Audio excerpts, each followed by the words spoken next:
Happy Wednesday, beautiful people. Welcome to LoveBabz, Love Talk on Babz Rawls-Ivy.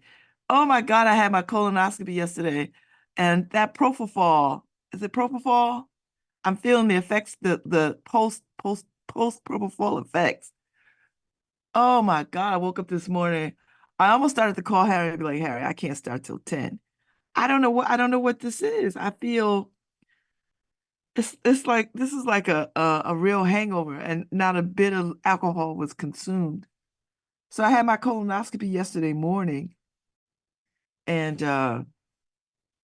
it went to Merida and had it done. Thank you, Ife, for the accompaniment and the driving home.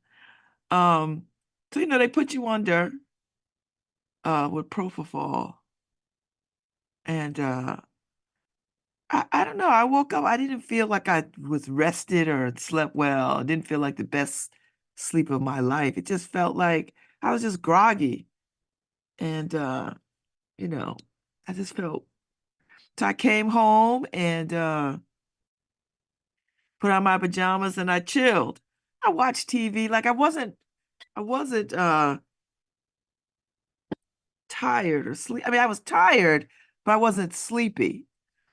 But after a while, you start to feel the effects of it wear off, and I was starting to get tired. I went down way before the news, so I slept a solid 8 hours. Uh, I mean, I did get up once to go to the bathroom, but you know, uh, I was asleep till about 45 minutes ago. So, and then my body is just, I'm crampy. So like my back hurts. So I'm not gonna lift weights today. They told me to take it easy anyway, and I'm gonna heed that. Like I'm not gonna like push through. So anyway, so I feel the effects of the propofol, like it's wearing off. I feel it because I feel like I could go back to bed and sleep for another 2, 3 hours. I swear to God, I feel like that.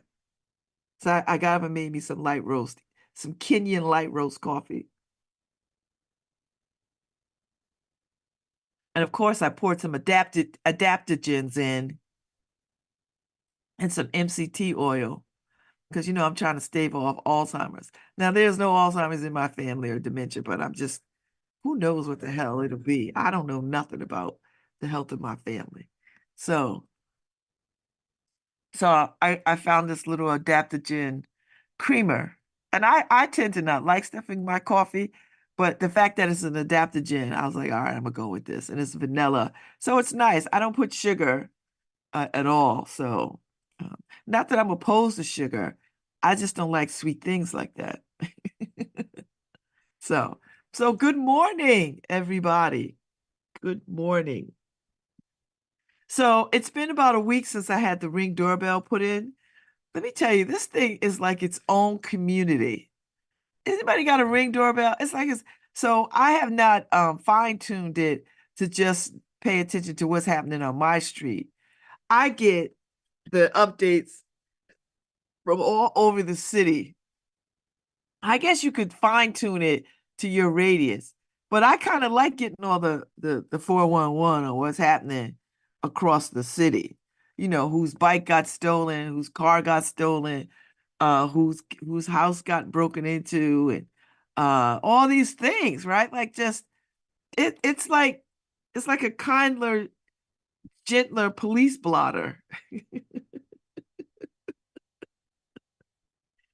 Oh, it's just the most amazing thing. So I was gonna be like, oh God, I don't want to do all this. But now I'm like, I read it and people give the most details on these things. They give the most detail and they ask questions and they alert and I just love it. I just love it. So,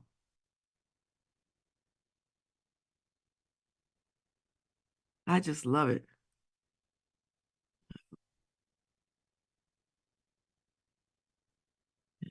So, so uh, so I'm all in.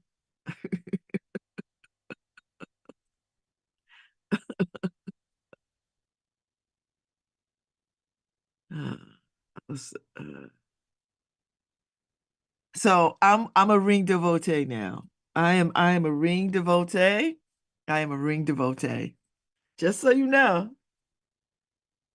I am a ring devotee. So, you know, today is resolution quit day. You know, people who make those I'm gonna go to the gym, I'm gonna work out resolution. Today is the day that people tend to quit. And here I am texting my trainer, I'm not going, I'm not coming today. I'm not quitting. I just think I really feel the effects of this. I feel like I feel the effects of that drug. I feel it, you know. So uh anyway. So I'm not quitting by any means, but I'm not gonna go lift today. I really feel woozy. I got a lunch commitment, which I will make that, but I don't think I should be messing around lifting weights today. I just don't. I just feel awful. So hopefully this coffee will give me a little stabilization. And whatever this is, it'll wash out my system. Like it will. I don't have any worries about that. It will wash out of my system. And you know, uh and that's what it is, you know. It's just a and so they found two polyps. So I had those, they took those out. Some diverticulitis. I have a lot of it in my colon. So I have to heal that. Uh, it doesn't, as far as I know, it doesn't require surgery, but I go back in a couple of weeks. I think I go back before, yeah, I go back on the 22nd to follow up to see what this is about. To see what the biopsy says, all this other kind of stuff, which I feel fine. Like I just feel fine. But it's not about how you feel. It's about what they detect and what they find and what they diagnose. So don't get caught up in you don't feel nothing in your body. Don't be a fool. I'm not a fool. So anyway, I go back on the 22nd to follow up on all the, everything. And then we'll go from there. But I was doing some research on the diverticulitis, diverticulitis, and the things that you have to do. So really, really, I just need to give my digestive system and a colon a rest. And you know how you do that? You give it a good fast with a liquid diet. So I might embark on that probably toward the end of the week, you know, which is not a stretch because I know how to fast. I fast all the time. I stay in a state of fasting. But just, cut back on meat and particularly red meat, anything that could irritate it. Uh, and a lot of the cause is obesity. I'm overweight. So that just puts just putting some stress and strain on the body. So, all right, I see that. We're gonna get into it. We're gonna get down with the get down. So that's the colonoscopy story. So I'm coming off of the propofol. I feel it too. Like I feel it. It's a drowsiness,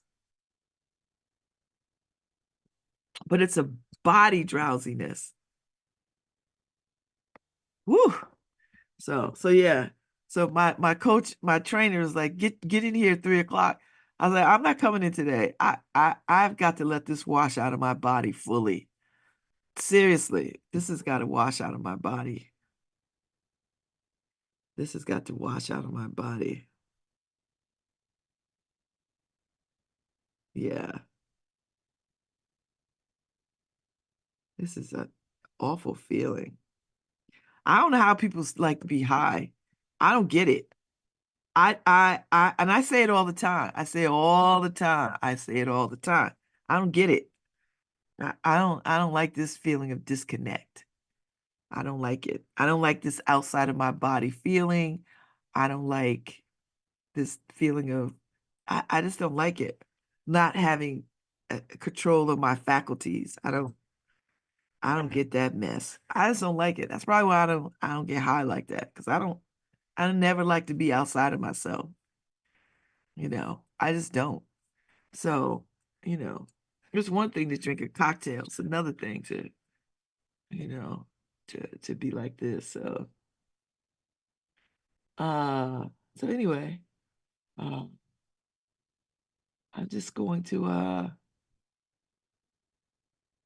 I'm just gonna do my thing. So, I'm on the New Haven Independent site because I wanted to read at the arts supply store downtown is leaving.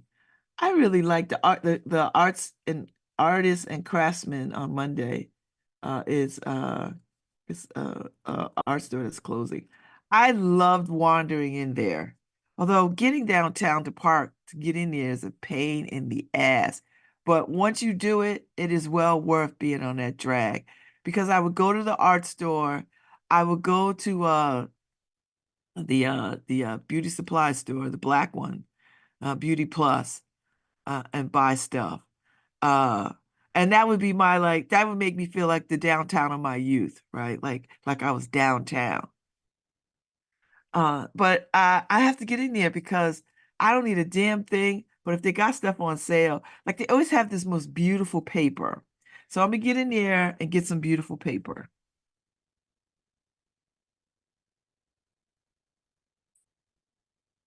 That's what I'm gonna do. So I see Susan Clinard is the cover girl for Brian Slatery's piece on artists mourn the loss of community hub. And so I can't even fathom what it means to bona fide artists who depend on that store. They run down there and get the supplies that they need and to talk to knowledgeable. Like when you go to Michael's, that's a craft store, right? They got art stuff in there, but it's a craft store. And if you're a real artist, you go in there, try to talk to these kids about a damn thing. They don't know jack. But when you go to an art supply store and artists are running the store and artists have some and they have some knowledge of artists, it's a pleasure for an artist to go in there and say, I need this kind of this and that and the thingy and the get by bing boom. And they were like, yeah, I got you. So it's a shame. I don't know what does the development department do for the city of New Haven? Aren't they rooted in keeping businesses downtown? I don't know. Let me read the article before I cast aspersions. But I just feel like, what? Uh, you know. Anyway, another one bites the dust. So, all the news, all the news, all the news of the day, all the news of the day, all the news of the day. So, at 10:15, I got the young Dr. Don McCauley coming on to talk about his Dr. DJ podcast, which I was a guest on the other week. So he's gonna come on and he's gonna talk. He's a newly minted professor and he's out there at Quinnipiac. And he's a lovely brother. I know his parents. His mama is my soror. His stepmama is my soror. So, and his father is a good friend of mine. So he is ours. He really is ours. So, so I got him on at 10:15. And then tomorrow, I got the dynamic duo on tomorrow. I'm excited to have um, Dan Kennedy and Ellen Clegg on tomorrow to talk about their new book. They'll be in town next week talking about their new book. So we'll talk more about that later, but they'll be on tomorrow. Paul will be in conversation with them at Book Trader next week. I believe it's next week. So I'm gonna get me a book. I'm gonna get them to sign it. I might be mentioned in it. I'm not sure. I tell you, I've been mentioning more books of late. People are gonna be like, the next turn of the century, they're gonna be like, "Who the hell is Babz Rawls-Ivy?"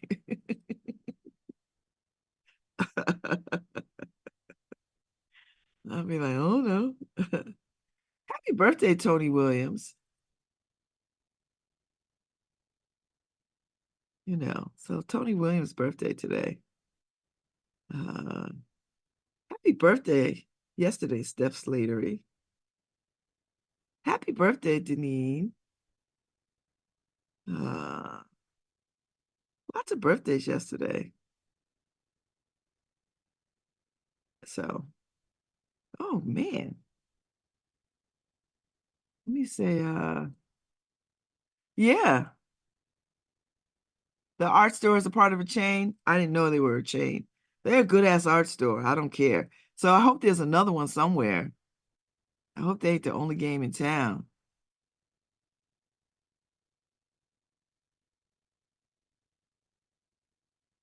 You know.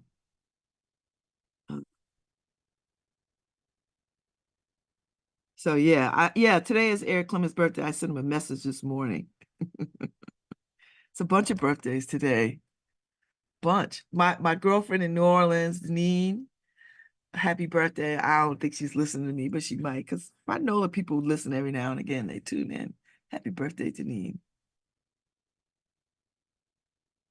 Lots of birthdays today. Lots of birthdays and lots of babies coming.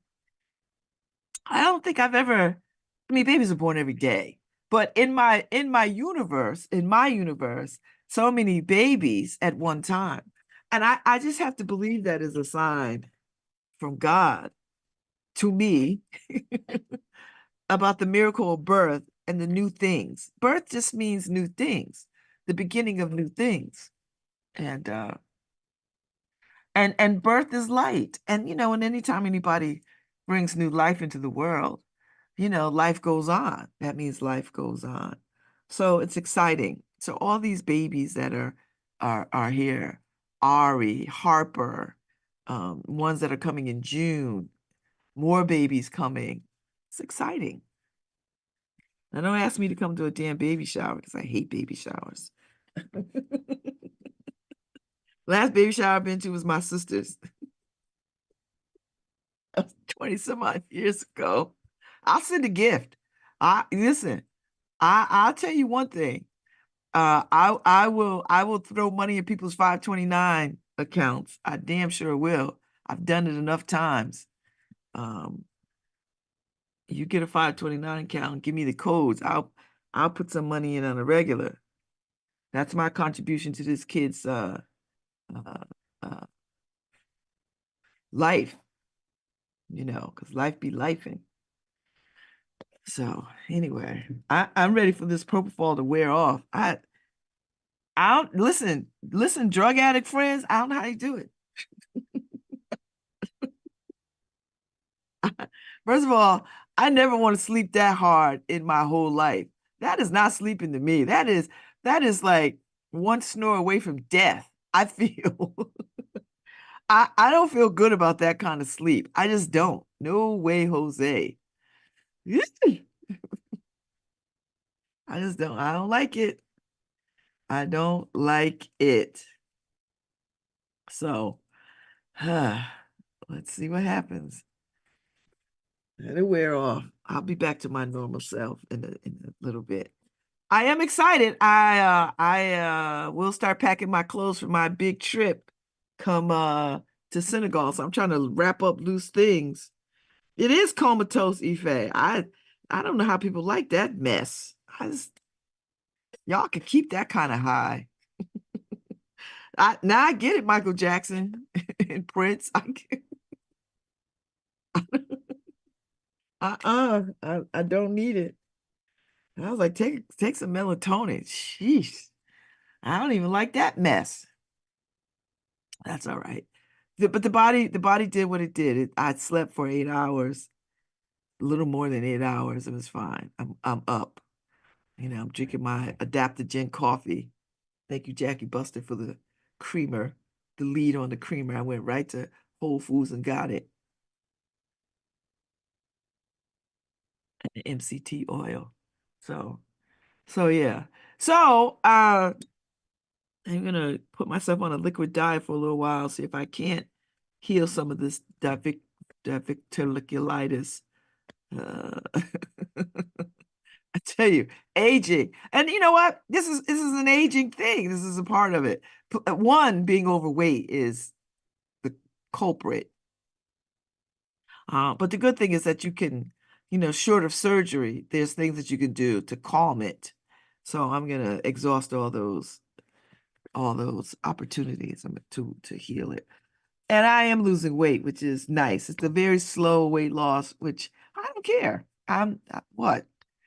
I didn't put this weight on in 48 hours. I'm not gonna take it off in 48 hours. I don't, that's not my thought. My thinking is not that. I'm not trying to lose weight fast. There was a time when I wanted to, but those days are way behind me, you know. So anyway, it's a slow vibe.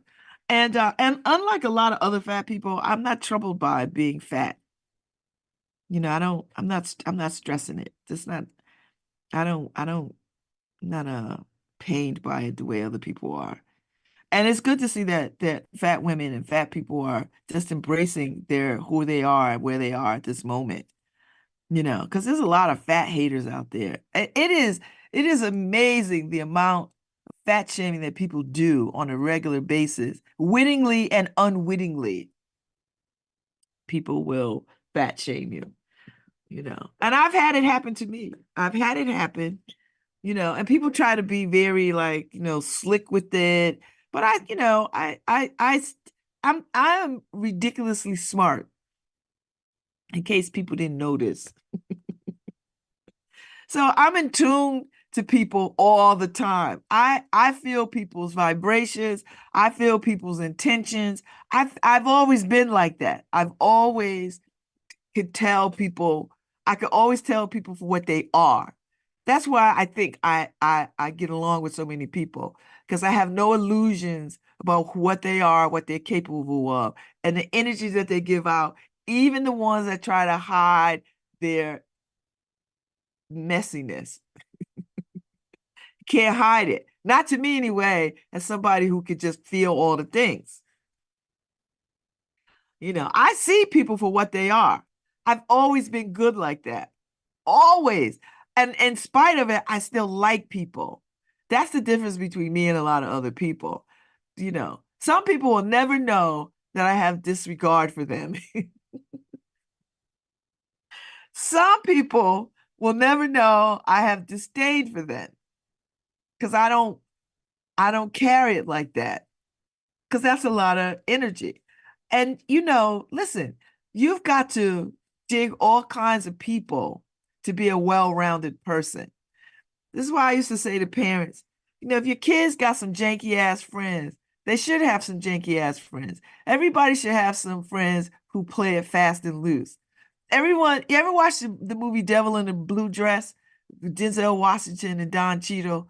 So Denzel character is the Walter Mosley, he's the Easy Rawlins character. And Don Cheadle is Mouse. Mouse is his friend, but Mouse is a shady AF. You gotta have a cat like that in your circle.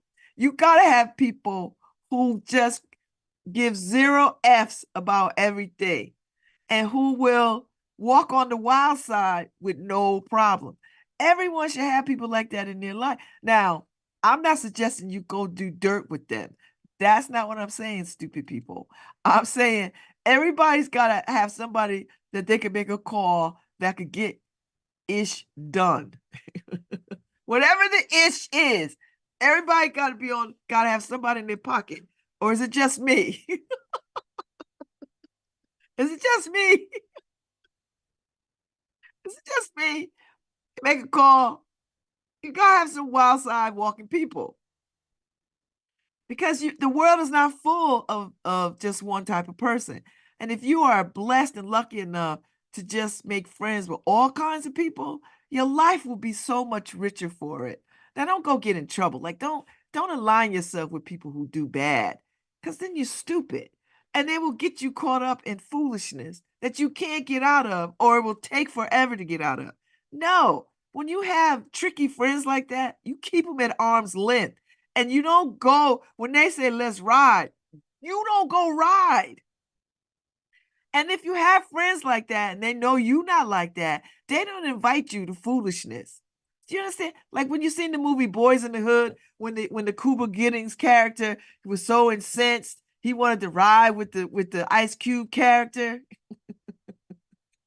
And the Ice Cube, I think it's Day Day's like, yo, man, you not built for this. Get out the car. Go on home. This is stuff we do. You won't do this. And he got out the car, but he was incensed. Then he went home and to his father, who was Lawrence, the fine ass Lawrence Fishburne back in the day. And his father was like, listen, because he had a tough night, because they got into some stuff. And they was gonna go retaliate. And then friends was, see, these are how you know you got good ass friends, when they know you not a part of this life. And they say, get your ass home. We got this, but you go on home because this is not your life. See, everybody need friends. Those are friends. Friends who say, come on, let's go do this to prove that you down. Those are not friends. Those people don't give a damn about you. They want to go down. They want you to go down too. They want the shared experience of disaster and pain. Those are not your friends. Your real friends, your good friends will say, get up out of here. Get up out of here. This is not your life. Get up out of here.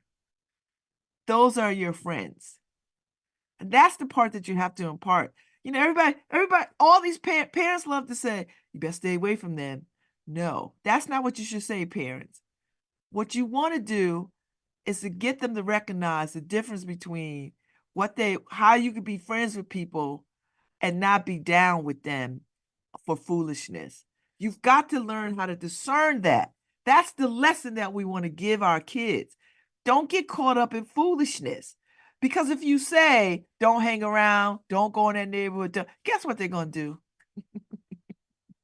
Because you know what they're going to do? They're going to want to prove you wrong at every turn. See, Mom, I'm over here. Ain't nothing happened to me. You're wrong about this part of the neighborhood, these people, you wrong.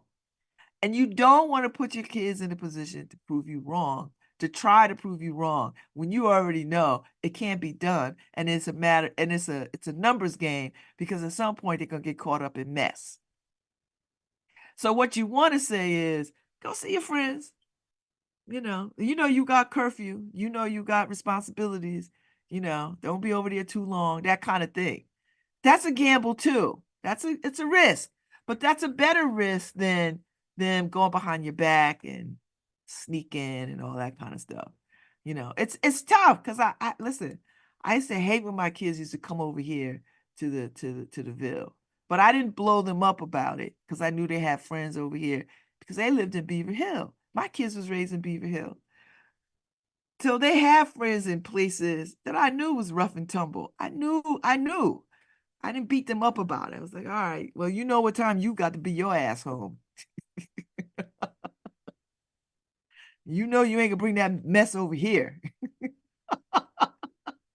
and I believe they believed that I didn't know what they was up to. Because my kids think, I don't know who they thought I was in this city. I got eyes and ears everywhere. Everywhere. People text me, oh, I seen Brianna over here. Oh, I see Margot over here. Oh yeah, I see Gregory Khalil over here. Oh yeah, I seen the boys over there. Okay. And there's no place in this city that they can't go that somebody doesn't know me. And not, listen, know me, my brothers, because that's how New Haven is. New Haven is a city of connection, of deep connection across lines. So there's no place that they could go that I'm not known. Swear to God. Not known because I grew up in Church Street South, and I knew a lot of people from there, because where I went to school, all the things, who my brothers are or were, who my sister was, so I knew people. I was always on the fringe of things. I was never in the mix of things. Always on the fringe. Had friends was fast and wild. Wasn't me though, but I knew them. I was always on the edge, always. That's why I didn't get in no trouble when I was a kid. But I had friends who got into trouble because they was wild. I wasn't wild. I had my own demons. I had demons of another sort that I was battling. So it didn't create room for more drama. Although it really should have, but it didn't. So I say this to all the parents. Let your kids have these rough and tumble friends, and then start imparting a lesson about, be mindful, be careful, think about, who you are and what you want to do. And you don't have to do dastardly things with people to show that you're down with them. You don't have to be easily swayed. You can say no to foolishness. You don't got to get in the car. You don't got to do the bad thing. You don't got to go stick somebody. You don't got to do any of that. And you could be friends with people without adopting their lifestyle or their situations or their, you know, whatever. And real friends won't invite you to that kind of mess. Real friends won't invite you to that. And that's the lesson that we want them to get. That's the lesson. And it's hard because as parents, we got the vision. We see down the road. We're like, oh, if you keep running around with this mofo, this is gonna be trouble. It is, you know, it is, it is, it is. But you gotta brace yourself and you gotta give them the tools that they need to make good decisions. Not tools to prove you wrong about their cohort, because that's really what it comes down to. Them trying to prove you wrong about the company they keep. And you don't want that. You don't want to be on that. You don't want that fight because you can't win that fight. The more you push, the harder it becomes, and the more that they will embrace that foolishness. And it's whether they're dating somebody who you think is inappropriate, whether it's running with a group of kids that you think is inappropriate. Seriously, it's all of that. So when you push back on it in a way that's judgmental and harsh, they're just going to embrace it more. You know. So you gotta be the monkey in the middle. You know, you gotta you gotta be in the middle with that. And it's hard because there was times I was like, oh God. And some of my kids made terrible, terrible decisions, terrible, life-changing decisions. And they knew better, but they just made bad decisions. So I mean, but even with that, that's not my role to walk either. All I could do is be supportive. Because you try to instill a right way to do stuff and a right way to see things. But if they don't see it that way and they still go against whatever you raise them to be, that's not on you. That's on them. They make decisions based on wherever they are in the moment, and they don't believe, I don't know if they believe that life is gonna be a bowl of cherries or whatever it is. It's hard. And everybody has their own struggle. Nobody has it easy. I don't even care if you're a self-made millionaire or millionaire or whatever. Everybody's life, every life has a component of struggle to it. Even rich people, there's a component to struggle. And the struggle really is the foundation for lessons of life. And for those who get the lessons, they don't repeat the lessons. But those who can't figure this out the first time will do the same dumb stuff the second time, the third time, the fourth time, until they say, "Oh, let me let me let me let me think about what I'm doing. Let me not do this again. Let me stop this foolishness and get off this track and go down another road." And that takes heart and courage to stop yourself from going down the same path. And lots of people don't have that kind of courage and that kind of commitment to themselves to sort of live a different way, to move in different circles, to figure out what they want to do, to dream a bigger dream. That's at the heart of why we see young people struggling the way that they do, because they just don't see the future, or they see the future and what they want, but they can't connect the dots to get there. And sometimes it feels like it's just going to take a long time. So it's easier to get some fast money so that they think they could live a life that they want to live and be like, this is the life. It's not. That's just short term, whatever. That comes with a whole bunch of consequences that is not, in the end, not worth it. Just not worth it. Because you're not always going to be 20, 25, 23. You're going to be 30. Hopefully, you're going to be 40. And you just look ridiculous trying to be in the game, being hustling at 40. Oh, who does that? Nobody.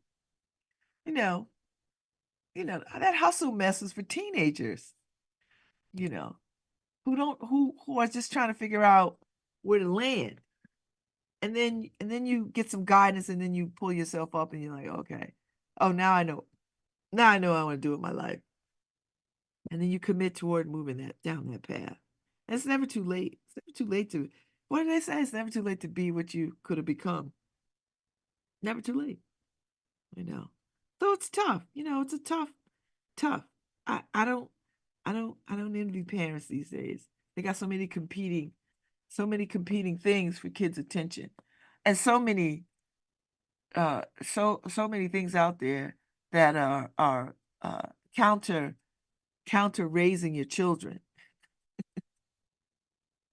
Counter raising, you know. Uh and it's a challenge. It's a hard challenge. And I don't envy any parents out there trying to maneuver these waters and raising children, you know, you know. But raise them we must. Raise them we must. So so good luck. I'm out that game.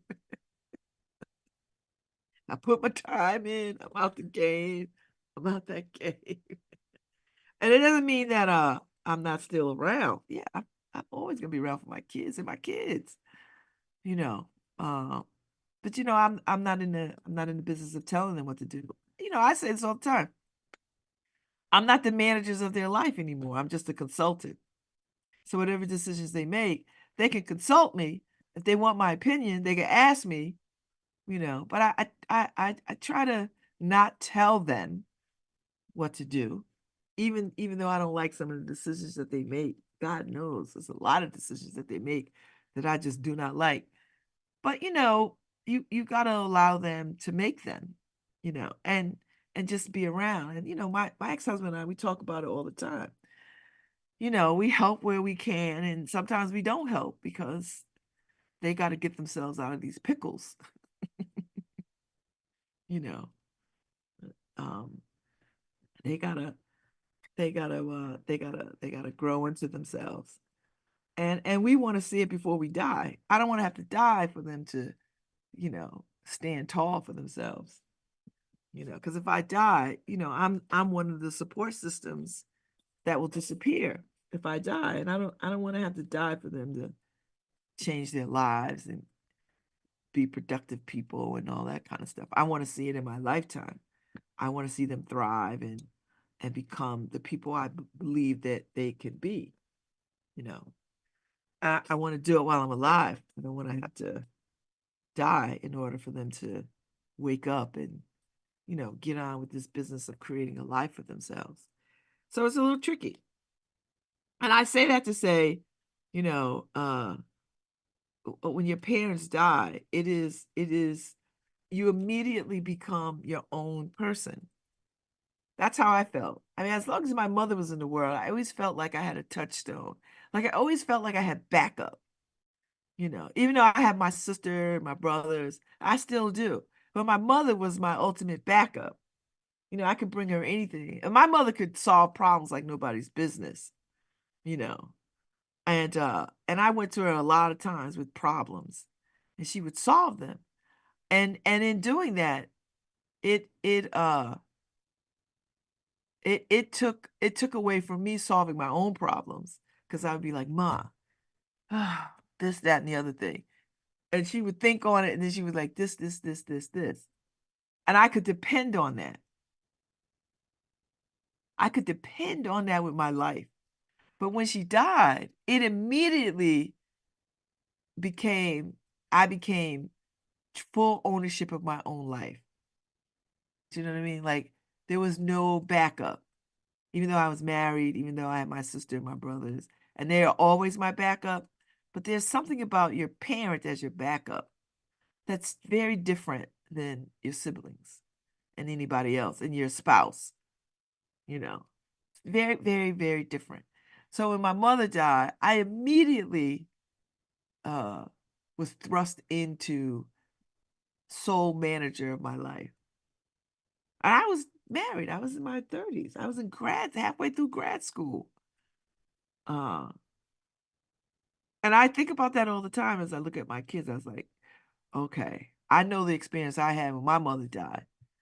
And I know what that is. So let me give them some of that experience while I'm alive. Like, let me not do everything for them. Let me not be accessible. Let me not solve all their problems, so that they can figure out how to do it without me, but not having me to die to do it. That's that's my own thinking. And it can feel like, God, mom is not helping. Sometimes I can help, sometimes I can't. Because you got to figure this out, you know. Because if I was gone, you'd have to figure it out. You'd have to figure it out. And so you might as well get these skills now so that if it becomes overwhelming, then I could step in and say X, Y, and Z. But for the most part, you got to figure this out, you know. So I think about that all the time, how I felt when my mother passed, and how I was acutely aware of how I became my own woman when that woman passed, when my mother passed. I acutely became aware of the fact, And it's that moment of feeling like an orphan, feeling alone, feeling like, oh, the center of the universe has shifted.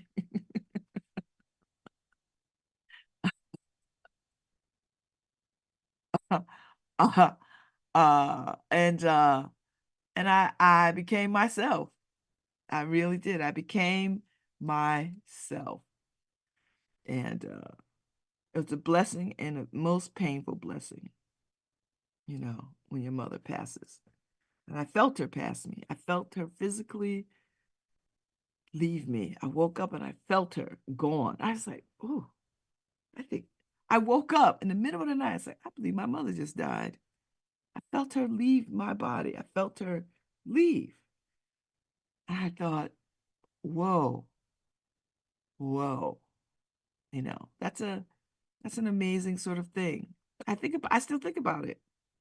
I cannot recreate the feeling, but I have the memory of what that is, you know. So it's a tough thing. It's a tough thing, but I am my own person.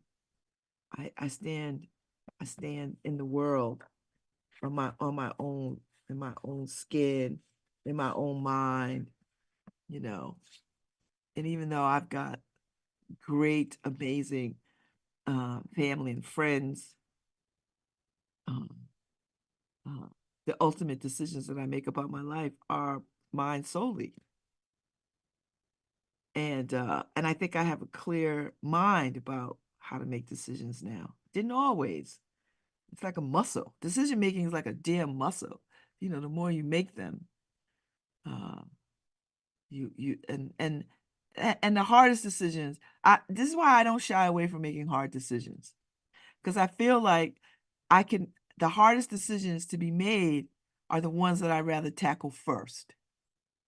I've trained myself to be about the hard stuff first. I don't put off the hard stuff. I don't. I just like to get right into it. I was like, let me just, if it's hard, let me go right to it. Let me just do the hard thing, you know. And clearly in my mind, do the hard thing. Don't put off the hard thing. Mm-mm. I'm good at that kind of decision making. I'm good in crises. I'm good when hard decisions have to be made because I can make them without, flipping out and all that other kind of stuff and crying. And crying is necessary. Don't get me wrong. I'm not suggesting crying is not necessary. I'm just saying I know how to make hard decisions. I know how to face hard things. I'm trained and tested that way. That's it. You know, because I like more joy and happiness in my life. And if you struggle with the hard things, it takes so long to get to the happiness and the joy and the fun stuff. So I'd rather just go right to the hard stuff, get it done and managed, and then I could go back to all the joy and the happiness and the light and all the stuff. Seriously, that's my motivation. Because if you spend your time wrestling with hard things, it takes away from all the light and the joy and the love of things. And so I go in on the hard stuff first. Whatever it is. I don't give a damn what it is. It could be the hardest of the hardest of the hardest thing. It's like, you know what? Let me get to this right now. Let me get to it. And then deal with it, manage it, whatever it is. And then I could get on to the lightness of being. That's where I dwell. That's where I prefer to live, in love and in light and happiness. I'm at my best when I'm in love and in joy and in peace and happiness. I'm built for that. I'm better when I'm that way.